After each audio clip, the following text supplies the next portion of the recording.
Lucas capítulo 1. Quem encontrou pode dizer achei. Quem não encontrou, diga me ajude. Preciso ler mais a Bíblia. Lucas capítulo 1, a partir do versículo 67. Assim diz a palavra do Senhor. Zacarias, seu pai, cheio do Espírito Santo, profetizou dizendo: Bendito seja o Senhor Deus de Israel, porque visitou e redimiu o seu povo, e nos suscitou plena e poderosa salvação na casa de Davi seu servo, como prometera desde a antiguidade, por boca dos seus santos profetas, para nos libertar dos nossos inimigos e das mãos de todos os que nos odeiam, para usar de misericórdia com os nossos pais, e lembrar-se da sua santa aliança, e do juramento que fez a Abraão, o nosso pai, de conceder-nos que, livres das mãos de inimigos, o adorássemos sem temor, em santidade e justiça perante ele todos os dias. Tu, menino, serás chamado profeta do Altíssimo, porque precederás o Senhor, preparando-lhe os caminhos, para dar ao seu povo conhecimento da salvação, no redimi-lo dos seus pecados. Graças à entranhável misericórdia de nosso Deus, pelo qual nos visitará o sol nascente das alturas, para alumiar os que jazem nas trevas e na sombra da morte, e dirigir os nossos pés pelo caminho da paz. Oremos. Senhor, bendito seja o teu nome, e somente a ti, ó Deus, seja dada toda a glória. Senhor, nós te bendizemos e te agradecemos pelo teu doce cuidado e pelo teu maravilhoso amor e pela grande redenção que temos na pessoa bendita, o Filho, Jesus Cristo, nosso Salvador amado. Pai, obrigado pela graça tão bendita, pela certeza de que, ainda que tenhamos muitos pecados, nós somos lavados do sangue do Cordeiro e temos livre acesso à tua presença, porque fomos perdoados. Pai, fala agora ao nosso coração, nessa breve meditação da tua palavra, que nós sejamos alimentados e dessedentados por ti mesmo, que o Senhor Deus enleve o nosso coração e nos comova e nos mova a adorar-te, como somente o Senhor é digno de ser adorado. Ó Deus, e que tudo em nossa igreja e em nossa vida seja feito para a glória e para a honra do nome do Senhor. Fala aos nossos corações, nós te pedimos em nome de Jesus. Amém. A igreja pode sentar-se.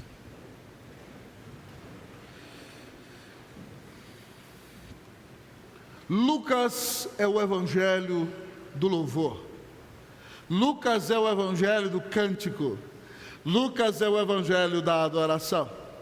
No domingo passado, no culto noturno, eu preguei sobre o primeiro cântico que Lucas apresenta. É o cântico de Maria, depois que é revelado a Isabel que Maria era a mãe do próprio Filho de Deus. Ela canta aquele cântico maravilhoso, magnificado, que disse: minha alma engrandece ao Senhor, meu espírito se alegrou em Deus, meu Salvador. Depois daquele cântico, temos esse segundo cântico, que é o cântico de Zacarias. Eu já preguei no primeiro domingo deste mês e não vou entrar em todos os detalhes sobre a vitória, sobre o sofrimento terrível que Zacarias e Isabel enfrentaram durante anos, a ponto de que no momento mais apoteótico e glorioso de sua vida, no Santo dos Santos, onde vem um grande anjo de Deus, onde a presença de Deus está, Zacarias duvida de que Deus possa realizar um milagre em sua vida. Mas Deus o deixa mudo por 10 meses, 40 semanas, até que nasce seu filho, e quando seu filho nasce, a língua lhe é destravada, e ele canta esse cântico que eu exporei nessa noite, que é o Benedictus. Mas depois do Benedictus, o próximo cântico que aparece é no momento em que os pastores têm a visão do anjo, e vem aqueles anjos gloriosos nos céus, e eles cantam o hino que o nosso coral cantou hoje de manhã: Glória in excelsis Deo. E o último cântico, relacionado com o nascimento e com a chegada do Senhor Jesus, É o cântico que o presbítero Cleverson leu no primeiro texto dessa noite, o Nunc Dimittis, que é o cântico de Simeão, que diz: ó Senhor, agora despede em paz o teu servo, porque os meus olhos já viram a tua salvação. Lucas nos mostra que Natal tem relação com adoração. Natal tem relação com louvor, e é por isso que até hoje a igreja de Cristo Jesus canta hinos, canta cânticos, tem corais e bendiz o Senhor no tempo do Natal, porque o tempo do Natal é um tempo de louvar a Deus, porque nos amou e deu seu Filho na cruz para nos salvar. E ao olhar para este texto, para este hino, esse cântico de Zacarias chamado de Benedictus, nós aprenderemos como bendizer ao Senhor. Como bendizer ao Senhor? E inicialmente o texto da palavra nos diz: reconheça a sua fidelidade. Como bendizer ao Senhor? Reconheça a sua fidelidade. Olhando para o texto, Zacarias começa a bendizer o Senhor, o Deus de Israel, porque Ele visitou e redimiu o seu povo e suscitou plena e poderosa salvação na casa de Davi, seu servo, como prometera desde a antiguidade, por boca dos seus santos profetas. 1000 anos antes de Jesus nascer, no primeiro livro das Crônicas, do capítulo de número 17, o Senhor usou a Natã para dizer a Davi que o Messias nasceria na casa de Davi, que Deus daria a Davi um descendente cujo reino seria sempiterno, não teria fim. E Deus diz mais pela boca do profeta: eu lhe serei por pai, e ele me será por filho. Zacarias aqui está fazendo menção, amados irmãos, da fidelidade de Deus ao cumprir a sua promessa, mandando o Messias na família de Davi.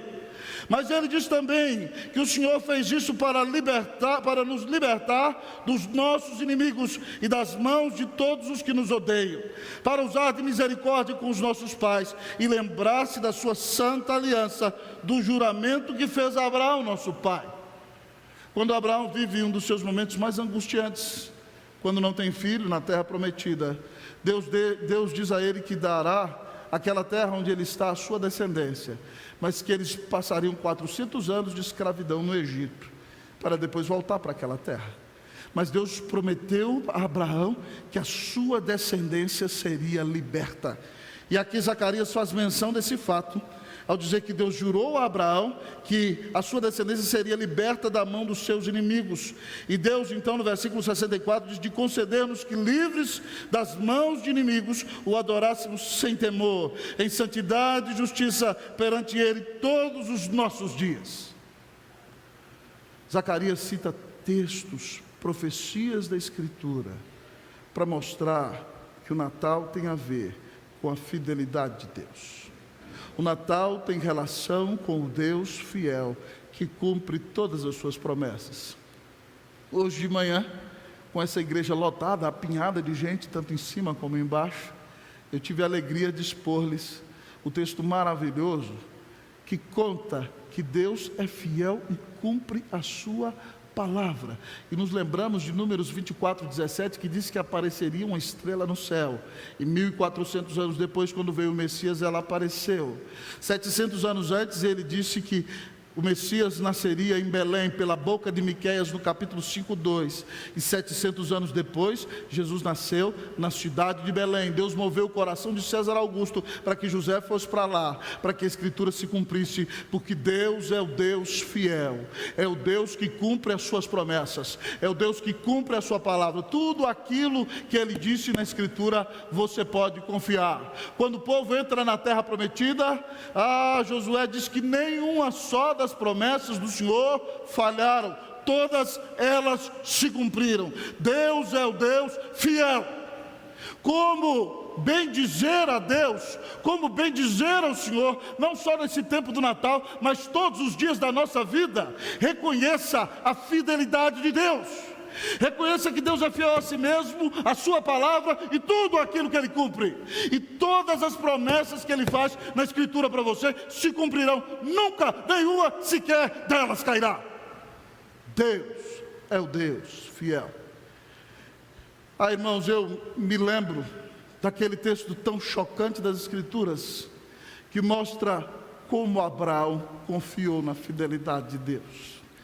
Abraão já tinha experiência com Deus, já tinha tropeçado, já tinha confiado, já tinha abandonado tudo para seguir ao Senhor.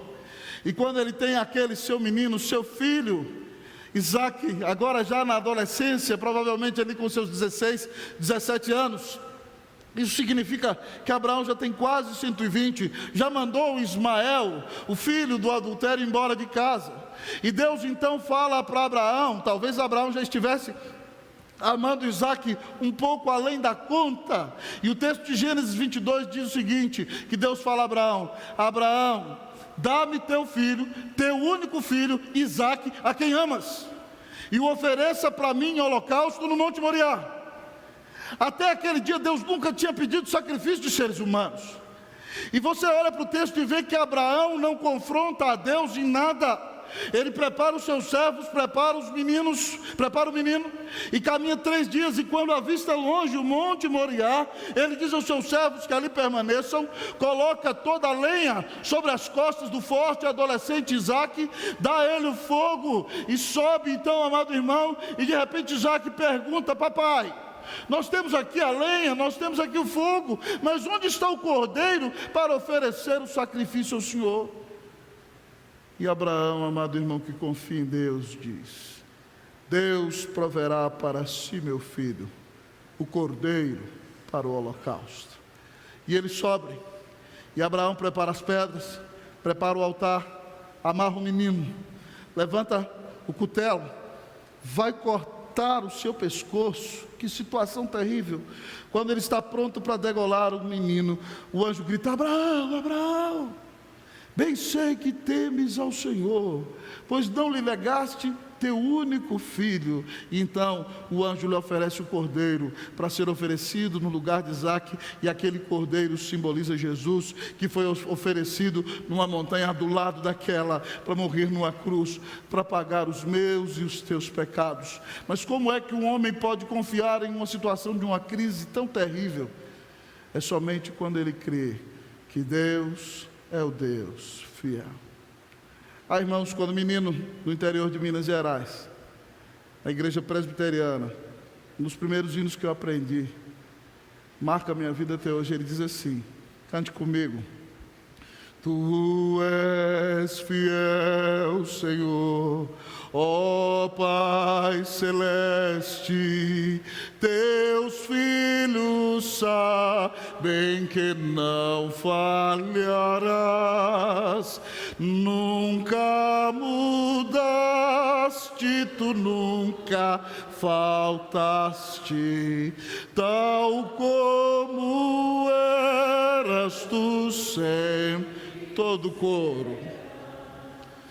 Tu és fiel, Senhor, Tu és fiel, Senhor, dia após dia, com bênção sem fim.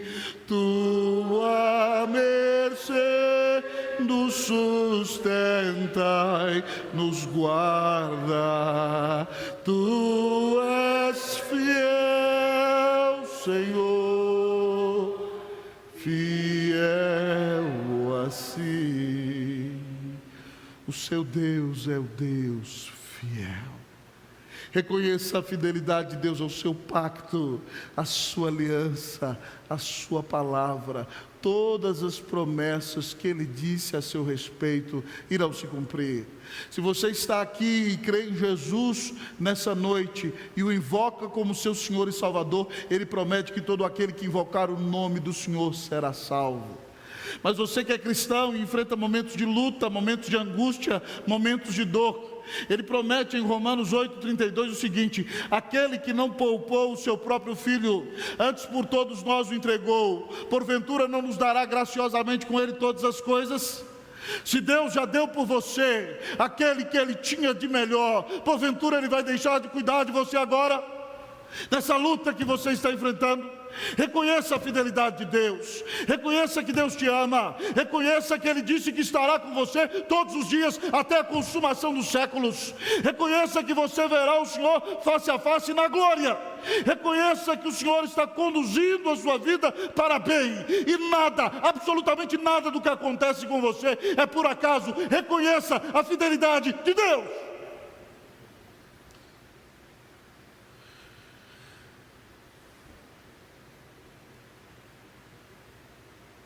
Como bendizer ao Senhor? Além de reconhecer a fidelidade de Deus, reconheça o valor da pregação. Como bendizer ao Senhor? Reconheça o valor da pregação. Nós vamos ler, irmãos, versículo de número 76 e 77. Eu leio 76, a igreja 77.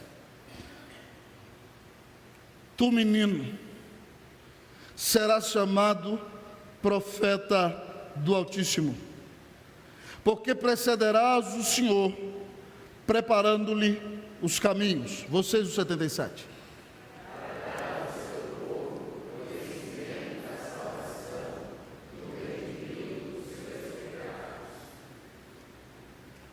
Zacarias profetiza sobre seu filho e reconhece o chamado do seu filho como o profeta do Messias, o pregador que veio preparar o caminho do Senhor.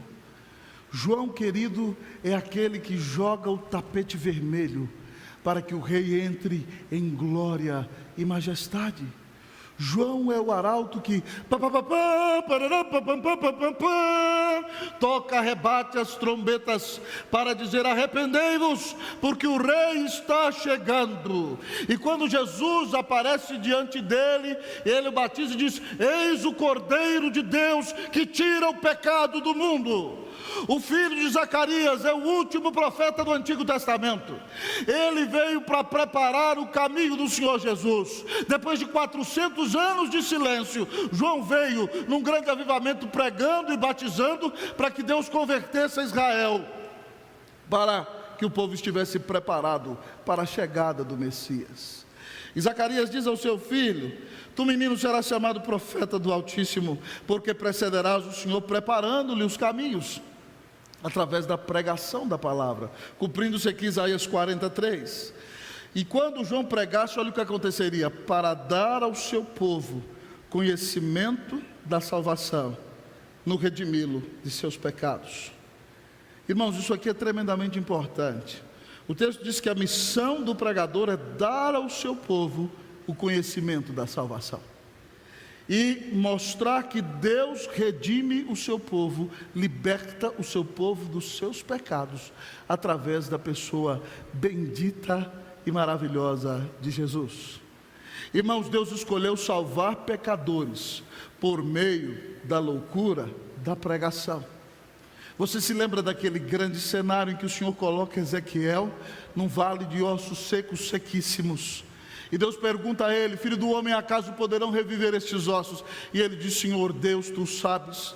E Deus manda a ele: profetiza esses ossos e diz-lhes: ossos secos, ouvi a palavra do Senhor. Eis que farei entrar o Espírito em vós e vivereis. Eis que farei crescer carne sobre vós, porém tendões sobre vós, porém pele sobre vós, porém em vós o meu Espírito e vivereis, e sereis um exército grande, numeroso e extremo. E ele diz: profetizei como ele me ordenara. Enquanto eu profetizava, houve um barulho, um ruído de ossos que batiam contra ossos, cada osso com seu osso, e cresceram os tendões, cresceram as carnes, cresceram as peles, mas não havia neles o Espírito. Então ele me disse: profetiza o Espírito, profetiza, ó filho do homem, vem dos quatro ventos, ó Espírito, e assopra sobre estes mortos para que vivam. Profetizei como ele me ordenara. E o Espírito entrou neles, e se puseram em pé, um exército sobremodo numeroso, grande e extremo. A pregação, irmãos, tem o poder de, pela ação do Espírito Santo, ressuscitar mortos. Todo homem sem Cristo Jesus está morto nos seus delitos e pecados, mas a fé vem pela pregação, e a pregação pela palavra de Cristo. Irmãos, esse é um dos grandes embates que a igreja já enfrentou a partir da segunda metade do século XX. Porque muita gente, depois da segunda metade do século XX, começou a dizer: a pregação é algo ultrapassado. Esse negócio de um homem ficar em pé no púlpito sozinho, dizendo para todo mundo o que tem que fazer, que absurdo é esse? Todo mundo agora é intelectual, todo mundo é formado em universidade, todo mundo tem alguma coisa a dizer, todo mundo tem alguma coisa a contribuir. Como é que um homem sozinho fica em pé ali, dizendo para todo mundo: faça isso, você vai para o inferno, você não vai, como é que é? Que absurdo é esse? Se nós temos um conceito secular e mundano da pregação, nós vamos interpretar a situação dessa maneira. Mas se nós entendemos, como a doutrina reformada ensina, que a pregação da palavra de Deus, se exposta com fidelidade, é palavra de Deus, então nós entenderemos que a pregação nunca vai perder o seu lugar na história da humanidade, até o dia da vinda do Senhor. Nós reformados temos 4 conceitos da palavra de Deus. Nós temos o conceito da manifestação de Deus, certo? A palavra de Deus, amado irmão, ela se revela aqui claramente pela palavra escrita. Deus fala conosco na sua palavra. Nós cremos que a Bíblia é inspirada, infalível e inerrante. Ela é a revelação de Deus para nós. Mas além desse conceito da palavra escrita, nós temos o conceito da palavra simbolizada, que são os sacramentos. Você vê aqui o cálice e o pão, apontando para o que Cristo fez na cruz, anunciando a morte do Senhor até que Ele venha. Essas ordenanças fortalecem a nossa fé e simbolizam a palavra diante dos nossos olhos. O sacramento, o batismo e Santa Ceia são palavras simbolizadas. Mas além da palavra escrita e da palavra simbolizada, amados irmãos, nós temos a palavra encarnada, que é o clímax da revelação. Cristo é a palavra encarnada, o Verbo se fez carne e habitou entre nós, cheio de graça e de verdade, e vimos a sua glória, glória como do unigênito do Pai. A palavra escrita é inspirada, infalível e inerrante. A palavra encarnada nunca erra. Os sacramentos precisam ser administrados corretamente para abençoar o povo de Deus. E o outro conceito de palavra de Deus que nós temos é a pregação. É claro que a pregação nem sempre é infalível, e ela não é inspirada e é inerrante. Mas se o pregador pregar o texto com fidelidade, apontando para Cristo Jesus, expondo a palavra de Deus, preste atenção, Deus está falando com você. A pregação da palavra de Deus é a palavra de Deus. E nós não nos preparamos, irmãos, com a devida seriedade para isso. Se você entende que você está aqui e veio nesse lugar, e esse livro vai ser aberto, e Cristo vai se levantar do livro e vai falar com você, você se preparou direito para vir aqui? Quanto tempo você orou para vir aqui hoje? Você conseguiu chegar aqui com calma, com o coração tranquilo, e tentando evitar todos os conflitos, todas as discussões, para glorificar o Senhor? Você leva esse momento a sério mesmo? Ou para você isso é uma mera tradição? Preste atenção, Cristo fala conosco no livro. Jesus diz que Ele caminha no meio dos 7 candeeiros de ouro, Ele caminha no meio da igreja, e enquanto a palavra é pregada, Ele está falando com você. Se você quer bem dizer a Deus, se você quer cultuar a Deus corretamente, você precisa reconhecer que a pregação apontando para Cristo, para o Evangelho, é palavra de Deus para a sua vida. E é por isso que você vem ao culto e não perde a oportunidade, e convida 10, 20, 30, porque você sabe que quando os pecadores são expostos à obra do Espírito Santo, por meio da pregação da palavra de Deus, eles serão transformados pelo próprio Espírito de Deus.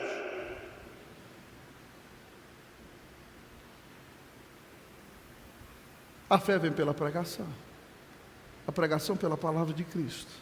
Irmãos, se nós queremos bem dizer a Deus e adorá-lo corretamente, nós temos que reconhecer que nada se compara à pregação da palavra de Cristo Jesus. Porque, apesar de usar pregadores falhos e limitados, quando a palavra é pregada, o Senhor fala conosco, e nós então devemos nos submeter à sua palavra.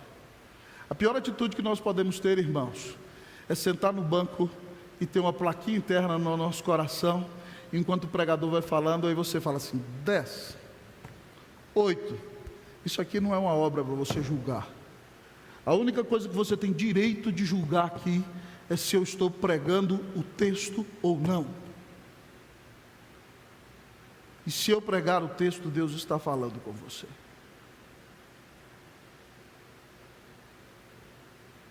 Que Deus tenha misericórdia de nós. Que Ele nos ensine a ter santo temor e reverência diante da sua palavra. Como bem dizer a Deus?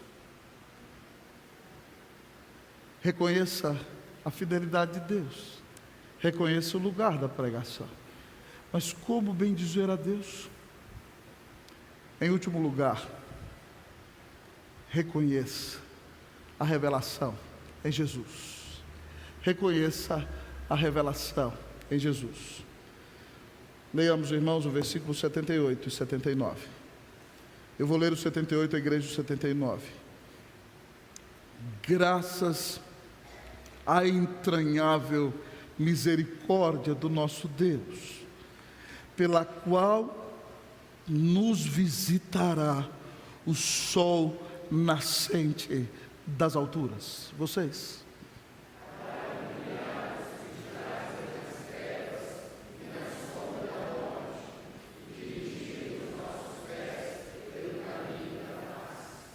Graças à entranhável misericórdia de Deus. Irmãos, essa figura que Zacarias pinta é maravilhosa. Ela diz que a salvação virá graças à entranhável. O que significa isso? Que a misericórdia de Deus é algo que vem do âmago, que vem das entranhas celestiais, que vem do íntimo, que vem do mais profundo do ser de Deus, faz parte da sua essência. A salvação é oferecida a mim, a você e a pessoas de todas as nações, porque desde o âmago, desde o íntimo, desde o ôntos, desde o mais profundo do seu ser, Deus é misericórdia. Graças à entranhável misericórdia do nosso Deus, e porque Ele é misericórdia, veio nos visitar, a visita mais especial. Querido, quando alguém vai visitar você na sua casa, e alguém de sua autoestima, você coloca, minha irmã, a melhor toalha na mesa. Você tira a melhor louça. Os da casa até brincam: louvado seja Deus, que venha sempre visitas aqui, para que esses talheres sempre estejam na mesa. É um momento especial, um momento importante. Eu me lembro, irmãos, de Santiago, quando acontecia um evento muito importante, os irmãos do Chile faziam isso muito bem. Eles eram excelentes anfitriões. E quando nós celebrávamos um momento especial, e eles nos convidavam para jantar, eu me lembro do dia em que fiquei perplexo. Me deram um grande prato, onde nós colocávamos outro prato dentro, com uma linda pintura no prato, e o prato dizia assim: hoy tú eres una persona muy especial. Era uma maneira de honrar e agradecer aquele que estava diante de si. Isso é tremendamente precioso. Pois bem, Zacarias está dizendo que não é qualquer visita que vem nos visitar na nossa casa, que vem pisar no chão da nossa terra. É simplesmente o sol nascente das alturas. Zacarias faz uma analogia, amados irmãos, com o astro-rei. Eu e você não podemos olhar para o astro-rei durante muito tempo, sob pena de perder a nossa visão e nos tornarmos cegos. Mas nós não somos nada sem essa estrela, que é a maior da nossa Via Láctea. Porque o sol brilha gloriosamente, nós temos luz. E é porque o sol existe que nós podemos enxergar tudo aquilo que está diante de nós. Mas por causa do calor que vem do sol, eu e você não somos destruídos e congelados com o gelo deste mundo. O sol aquece a nossa vida, mas ele não só nos facilita enxergar a realidade, ele nos ilumina no caminho no qual nós devemos trilhar. Mas além de tudo isso, Ele nos faz extremamente bem, porque quando Ele está em contato com o nosso corpo, nós temos então vitamina D, e temos força para realizar muita coisa. Então o sol produz muitas coisas boas para nós. Se não houvesse sol, todos nós estaríamos mortos. Se não houvesse sol, a terra estaria destruída. Então o texto diz que Jesus é o sol nascente das alturas. Ele é o astro-rei. E como sol nascente das alturas, Ele veio para alumiar. Os antigos lá de Minas Gerais falavam assim, Nós que somos mais polidos falamos iluminar, não é verdade? Mas Ele veio para alumiar os que jazem nas trevas e na sombra da morte. E aí Jesus aparece dizendo: eu sou a luz do mundo. Todo aquele que me segue não andará nas trevas, pelo contrário, terá a luz da vida. Ele é o caminho, a verdade e a vida. E Ele ilumina a tua vida para que você trilhe os passos da salvação, crendo nele, recebendo de graça o seu maravilhoso amor, o seu perdão e todas as dádivas que vêm lá do alto, do trono de Deus, para o seu coração. Mas Ele não só tira você da sombra da morte, mas Ele dirige os seus pés pelo caminho da paz. Ah, querido, porque Jesus veio ao mundo e você creu nele, você foi declarado justo pela fé no tribunal de Deus. E Paulo diz muito bem que justificados, pois pela fé temos paz. A palavra paz, shalom, eirene no grego, significa mais de 50 coisas boas. Significa plenitude, significa inteireza, significa harmonia, significa integridade, significa equidade. Ter paz significa que você está em harmonia com Deus eterno, que você pode ficar integralmente na presença dEle, que Ele não é mais o seu inimigo, Ele é o seu amigo, Ele é o seu Pai, você é habitado por Ele. Jesus, o sol nascente das alturas, veio para te dar paz. Quando você crê em Jesus, você não deve mais nada no tribunal de Deus, você tem paz com Deus, você entra na sala do trono, diante do meritíssimo dos meritíssimos, a maior autoridade do universo, e ali naquele lugar mais glorioso, você chama a Deus de Pai. Pai, Pai nosso que estás nos céus, santificado seja o teu nome. Jesus veio para que Deus seja nosso Pai, para que nós tenhamos paz com Deus. Reconheça que Cristo é Deus e homem. Reconheça que Ele é o único mediador entre Deus e os homens. Reconheça que Ele é o caminho, a verdade e a vida. Reconheça que ninguém pode te levar ao Pai senão Jesus. Creia nele como Filho de Deus. Se arrependa dos teus pecados desta noite e receba-o no teu coração pela fé. E diga: eu creio que Jesus Cristo é o Filho de Deus. Eu reconheço que Ele é o meu Senhor e Salvador. E se você crer no Senhor Jesus, a Bíblia diz que você será salvo. E se você invocar o Senhor, diz: Senhor, perdoa os meus pecados, entra no meu coração, muda a minha vida. A Bíblia diz que você será salvo ao invocar o nome de Jesus. Além de ter lugar garantido nos céus, você tem paz com Deus e vive em amizade, unidade, pela fé com Deus eterno, por causa da grande obra de Jesus na cruz em seu favor. Como bem dizer ao Senhor: reconheça que Jesus Cristo é o Filho de Deus. Reconheça que Ele é o sol nascente das alturas, aquele que é o mais importante na sua vida, que ilumina o seu caminho, que te reconcilia com o Pai, que te dá paz com Deus. Louvado seja o nome do Senhor. Como você tem adorado a Deus?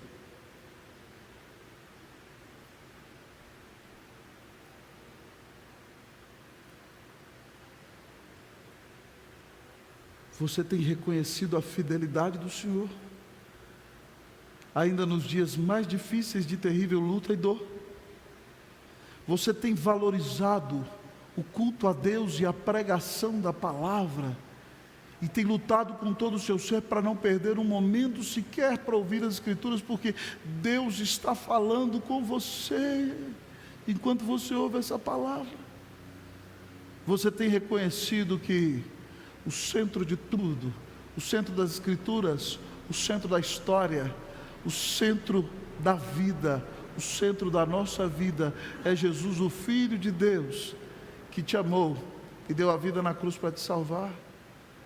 Que Deus nos dê a bênção de bendizermos ao Senhor, que nós o adoremos em espírito e em verdade, reconhecendo que Ele é o Deus fiel, reconhecendo que temos sempre que ouvir a sua palavra, reconhecendo que Jesus Cristo é o Filho de Deus, que nos reconciliou com o Pai, que nos ama e que das mãos do Senhor nunca, ninguém, jamais poderá nos arrebatar. Que Deus te dê uma vida de louvor, que Deus te dê uma vida de exultação, que Deus te dê uma vida de cântico, que Deus te dê uma vida de adoração, que Deus te dê uma vida de quem reconhece a grande salvação que há em Cristo Jesus. Que Deus faça de nós um povo que bendiz ao Senhor, em nome de Cristo Jesus, amém.